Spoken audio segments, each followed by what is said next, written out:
Okay. Newsflash, the anemic bitch is cold.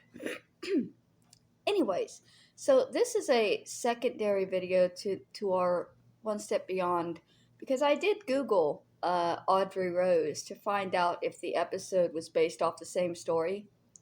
Because here's the thing, I have lived my entire life thinking that the movie Audrey Rose and the books, there were two books. There was Audrey Rose and there was For the Love of Audrey Rose. I read them. And I have lived my whole fucking life thinking this was a true story. That this was a story of a girl who died and was reincarnated and just was hypnotized or got sick and remembered her past life and there was a court battle. I actually thought that there was a semblance of reality to this. Turns out,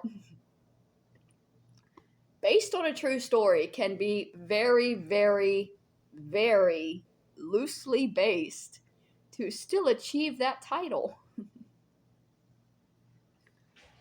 The truth of what inspired the story of Audrey Rose was simply that a man had a son, and at about 4 years old, this child started playing ragtime music on his piano, and the dad was like, what if he's reincarnated from a ragtime musician, because the dad couldn't figure out how his child was so specifically gifted in this type of music that he'd never heard before and never played before. It must be reincarnation.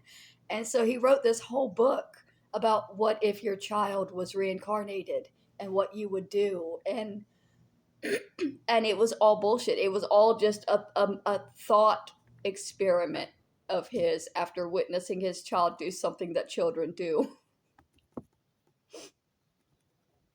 And I believed, I thought, this movie is why I've believed in reincarnation for my entire life.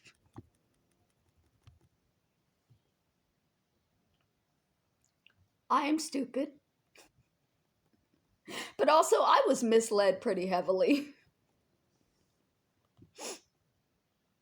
Also, it was not George C. Scott in that movie, it was Anthony Hopkins. I don't know how I confused them. I'm mad now. The movie lied to me. For 30 years, the movie has lied to me.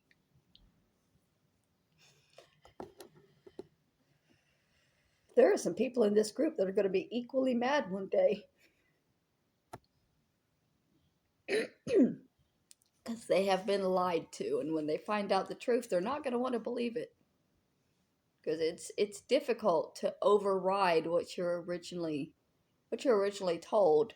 I'm probably going to forget the backstory and go back to thinking it's just a true story within a couple of years because I've always seen it that way.